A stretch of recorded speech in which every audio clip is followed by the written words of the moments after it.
말씀을 먹으라 가족 여러분, 한 주간 동안 안녕하셨습니까? 벌써 사순 5주일이 되었습니다. 사순 시기를 시작하면서 우리가 마음속에 담아두었던 좋은 지향들, 자선, 기도, 그리고 절제와 단식의 행동들이 얼마나 더 깊어지고 있습니까? 실패했다면 사순 시기의 절정을 지내는 동안 회복하는 시간을 가졌으면 좋겠습니다. 지난주부터 우리는 복음을 통하여 예수님의 십자가가 무엇인지를 듣게 됩니다. 지난주에는 하느님의 사랑이라는 이야기를 듣게 되었고, 오늘 소개되는 복음에서는 십자가는 하느님의 영광이라는 것을 듣게 됩니다. 오늘 말씀의 여정 안에서 내가 생각하는 십자가와 또 주님께서 나에게 들려주시는 십자가의 그 간격을 조금씩 채워나갈 수 있었으면 좋겠습니다. 잠시 침묵하면서 오늘의 여정 시작하도록 하겠습니다. 성부와 성자와 성령의 이름으로 아멘.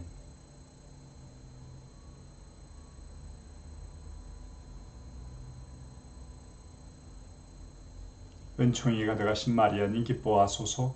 주님께서 함께 계시니 여인 중에 복되시며 태중의 아들 예수님 또한 복되시나이다. 천주의 성모 마리아님, 이제와 저희 죽을 때에 저희 죄인을 위하여 빌어주소서. 아멘. 말씀 함께 읽도록 하겠습니다. 요한이 전하는 거룩한 복음 말씀입니다. 축제 때에 예배를 드리러 올라온 이들 가운데 그리스 사람도 몇 명 있었다. 그들은 갈릴레아의 벳사이다 출신 필립보에게 다가가 선생님, 예수님을 뵙고 싶습니다 하고 청하였다. 필립보가 안드레아에게 가서 말하고 안드레아와 필립보가 예수님께 가서 말씀드리자 예수님께서 그들에게 대답하셨다. 사람의 아들이 영광스럽게 될 때가 왔다. 내가 진실로 너희에게 말한다. 밀알 하나가 땅에 떨어져 죽지 않으면 한 알 그대로 남고 죽으면 많은 열매를 맺는다. 자기 목숨을 사랑하는 사람은 목숨을 잃을 것이고 이 세상에서 자기 목숨을 미워하는 사람은 영원한 생명에 이르도록 목숨을 간직할 것이다. 누구든지 나를 섬기려면 나를 따라야 한다. 내가 있는 곳에 나를 섬기는 사람도 함께 있을 것이다. 누구든지 나를 섬기면 아버지께서 그를 존중해 주실 것이다. 이제 제 마음이 산란합니다. 무슨 말씀을 드려야 합니까? 아버지, 이 때를 벗어나게 해주십시오 하고 말할까요? 그러나 저는 바로 이 때를 위하여 온 것입니다. 아버지의 이름을 영광스럽게 하십시오. 그러자 하늘에서 나는 이미 그것을 영광스럽게 하였고 또다시 영광스럽게 하겠다는 소리가 들려왔다. 그곳에 서 있다가 이 소리를 들은 군중은 천둥이 울렸다고 하였다. 그러나 천사가 저분에게 말하였다 하는 이들도 있었다. 예수님께서 이르셨다. 그 소리는 내가 아니라 너희를 위하여 내린 것이다. 이제 이 세상은 심판을 받는다. 이제 이 세상의 우두머리가 밖으로 쫓겨날 것이다. 나는 땅에서 들어 올려지면 모든 사람을 나에게 이끌어들일 것이다. 예수님께서는 이 말씀으로 당신께서 어떻게 죽임을 당하실 것인지 가르치신 것이다.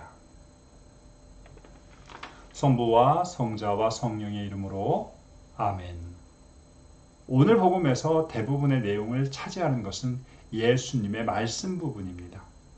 그런데 예수님의 말씀이 선포되는 배경이 되는 상황을 소개하고 있는데요. 그리스 사람 몇이 와서 예수님을 뵙게 해달라고 청하는 부분입니다.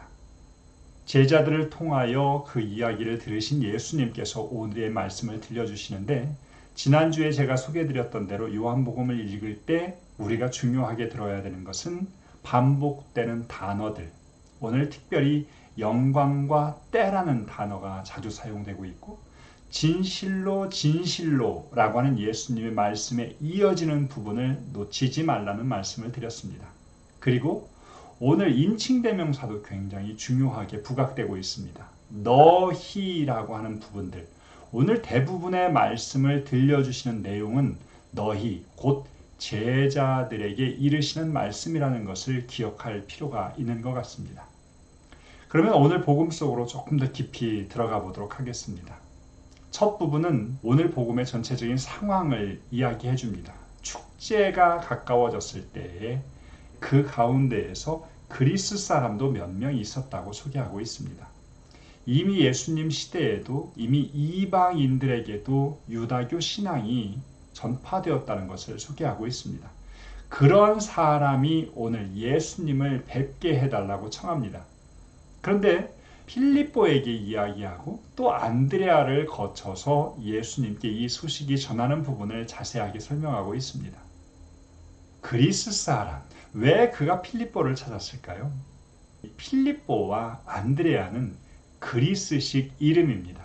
그리고 그들이 살았던 지역 역시도 이방인 지역과 맞물려 있는 지역입니다. 그래서 그들이 찾았던 사람은 바로 자기들의 상황과 가장 가까운 사람을 찾았다는 것입니다. 바로 이 부분만으로도 우리에게 굉장히 큰 묵상거리를 제공합니다. 우리도 누군가에게 예수님을 소개해 드릴 수 있는 소개꾼이 되는 것은 우리의 엄청난 능력 때문이 아니라 반대일 수도 있겠다. 하느님께서는 우리가 어디서 태어났는지, 어떠한 가정환경에서 태어났는지 이 모든 것들을 다 활용하신다는 것을 기억할 필요가 있겠습니다. 안드레아와 필립보가 예수님께 그 말을 전합니다. 예수님을 뵙게 해달라는 그 말. 어떤 수녀님 한 분이 묵상나눔을 하다가 예수님을 뵙고 싶습니다 라는 그 한마디 말만 하셨습니다. 예수님을 뵙고 싶다. 그것이 우리의 묵상의 끝이 아닐까라는 생각을 해보게 됩니다. 그 말을 들으신 예수님께서 제자들을 향하여 이 말씀을 하십니다. 사람의 아들이 영광스럽게 될 때가 왔다. 뵙고 싶다고 했는데 예수님의 이 답변은 엉뚱합니다. 이어지는 예수님의 말씀 가운데에서 뵙고 싶다는 것에 대한 답변을 찾아보기가 쉽지 않습니다. 그런데 요한복음사가는 마지막 구절에서 이 모든 말씀들은 예수님께서 어떻게 당신이 죽으실지를 가르치신 것이다 라고 말씀을 하고 있습니다. 예수님을 어디서 배워야 하는가? 예수님을 찬미하고 기적을 일으키고 말씀을 선포하시는 것에서 예수님을 보는 것이 아니라 그들이 진짜 보아야 할 것은 예수님이 죽임을 당하는 십자가에서 보게 될 것이라는 것. 그리고 그 바라봄은 곧 부활을 보는 단계로 들어갈 것이라는 것을 말씀해 주고 계시는 것 같습니다. 그러면서 우리가 너무나 잘 알고 있는 비유의 말씀, 미랄의 비유를 들려주시죠. 그런데 이 미랄의 비유는 예수님을 섬기려고 하는 사람들에게 들려주시는 말씀이라는 것을 기억해야 합니다. 이어지는 내용은 예수님께서 기도하시는 부분이 소개되고 있습니다. 산란한 마음이 드셨답니다. 무슨 말씀을 드려야 할까요? 이 때를 벗어나게 해주십시오 라고 말할까요? 그러나 저는 바로 이 때를 위하여 온 것입니다. 우리가 겟세마니 동산에서 기도하시던 예수님의 모습을 공간복음을 통하여 들었죠. 오늘 요한복음은 또 다른 차원에서 이 기도를 바치고 계십니다. 그리고는 이어지는 내용은 하늘의 응답 소리가 들려오고 이 응답은 제자들을 향하여 들려주시는 말씀이라고 하는 것을 소개하면서 오늘의 복음이 끝나게 됩니다. 오늘 저는 복음을 읽으면서 조금은 예수님에게서 낯선 모습이 소개되고 있는 모습에 주목해 보고 싶습니다. 산란한 마음이 드신 예수님이십니다. 그리고 무슨 말씀을 드려야 할지조차 혼란스러워 하시는 예수님. 이 때를 벗어나게 해주십시오 라고 하는 그 말이 여기까지 올라와 있는 그 예수님의 모습을 보게 됩니다. 영광의 때가 지금 가까워 오고 있다. 곧 십자가의 때가 다가오고 있다는 것이죠. 그 십자가가 하느님께서 주신 사명이라고 하는 것을 예수님이 너무나 잘 알고 계셨지만, 그리고 그 길을 향하여 왔지만 그 여정의 바로 문 앞에서 산란한 마음이 드는 것. 저는 오늘 이 모습에서 엄청난 위로를 받습니다. 한평생 사제직을 수행하면서 열심히 살겠다고 다짐하지만 어느 한순간에는 아버지, 이 잔을 저에게 치워주십시오 라는 기도가 너무나 반복적으로 나온다는 것입니다. 그리고는 무엇을 택해야 될지 한 마음이 되지 못하고 많은 마음으로 갈라져 있는 그러한 저의 상태를 보게 됩니다.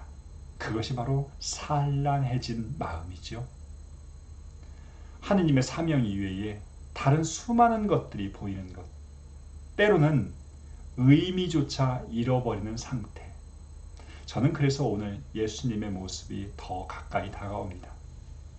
선을 행하고자 하는 그런 마음이 없는 이에게 산란함은 결코 찾아오지 않습니다. 그 신호는 그렇게 부정적인 신호가 아닌 것 같습니다. 그런데 문제는 그 이후에 어떻게 하느냐입니다. 신앙인이냐 비신앙인이냐의 차이는 산란한 마음이 들으냐 아니냐가 아닙니다. 고대 철학자들은 가장 이상적인 사람의 상태를 아파테이아라고 표현했습니다. 이 아파테이아라는 말은 어떤 격정이 없는, 감정이 없는 고요함의 상태, 내적인 평화의 상태라고 일컫습니다. 그런데 그리스도교에서 말하는 이상적인 삶은 어떠한 감정도 없는, 두려움도 없는 그런 사람이 아닙니다. 오늘 예수님이 우리에게 그 본을 보여주십니다. 우리가 따르고자 하는 것은 예수님이십니다. 하느님의 사명 앞에서도 때로는 두려워하시고 또 그것을 표현하고자 하시는 예수님. 하지만 그것을 바로 기도로 바꾸어서 아버지의 영광을 드러내시라고 할 수 있는 사람. 저는 이것이 예수님의 모습이고 또 신앙인의 모습이라고 생각합니다. 하느님의 영광을 위하여 살아가는 것. 그것은 때로는 감정과 욕구를 잘 읽어줄 필요가 있는 것 같아요. 그리고는 그것대로 하는 것이 아니라 유명한 단어가 있지요. 거슬러 행동하라. 그 욕구와 감정을 거슬러서 행동할 수 있는 것도 굉장히 중요한 것 같습니다. 오늘날 우리가 받은 사명은 미랄이 되는 것입니다. 그 미랄이 되는 것, 나 자신을 넘어서서 타인을 향하는 존재가 되는 것이죠. 나 자신을 없애버리는 것을 목적으로 하는 것이 아니라 하루를 살면서 내가 오늘 과연 타인에게 어떠한 도움이 되었는가, 이걸 묵상할 수 있으면 좋을 것 같아요. 때로는 그 사이에 엄청난 유혹도 느낍니다. 내가 뭐하러? 매번 좋은 일을 하려고 하다가도 무너지기 쉬운 것이 우리들의 삶입니다. 하지만 오늘도 다시 예수님의 말씀에 힘입어서 그렇게 새로 시작할 수 있는 여러분들의 여정이 되시기를 바랍니다. 하느님께서 여러분을 축복하십니다. 성부와 성자와 성령의 이름으로 아멘. 영광이 성부와 성자와 성령께 처음과 같이 이제와 항상 영원히 아멘. 성부와 성자와 성령의 이름으로 아멘.